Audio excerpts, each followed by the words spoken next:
Friendship is like standing on wet cement. The longer you stay, the harder it is to leave, and you won't be able to without leaving your footprint behind.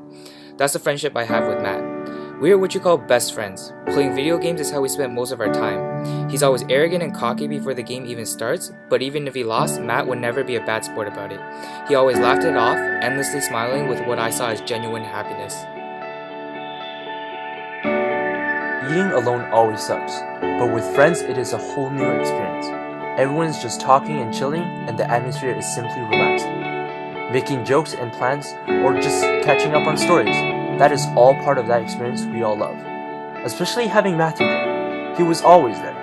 I mean, he was physically there that day, but he seemed to be on a distant planet as well. Maybe dreaming about a certain somebody. I don't know.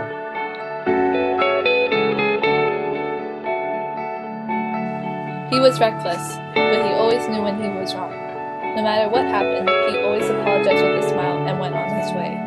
Even that one time he almost got hit by a car. Sure must have been scary. I would have been terrified, maybe even cried. But Matthew just walked away with an apology and a smile on his face.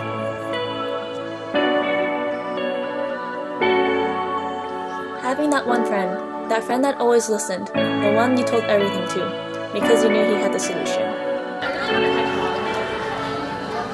Should I dye my hair purple? Should I shave all my eyebrows? Hello? Hey, hello? Are you listening to me? That was Matthew. But that day, he just seemed off.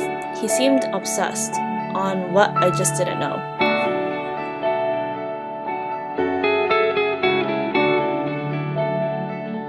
It was cold that day.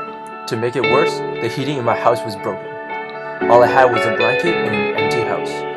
I just didn't know what to do. Then I heard a knock, and there was Matthew, with a sweater. I mean, I couldn't just take it. It was his favorite sweater. But no matter what I did, he insisted. That was just who he was.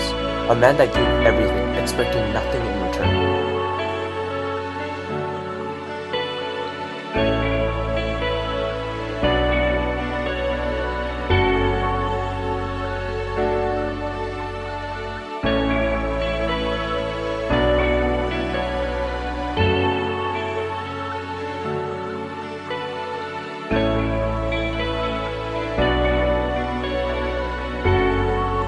He would always come.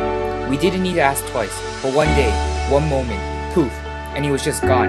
He never came back. Sure, he texted back, but that wasn't enough. We wanted answers. We needed answers.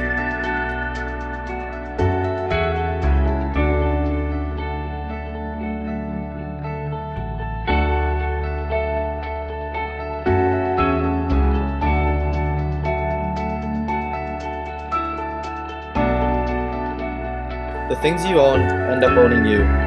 That's right. It might sound like a cliche, but let's face it, those cliches sometimes just perfectly explains everything. It perfectly explained me. I mean, faking a smile, laughing and playing. I owned all of that.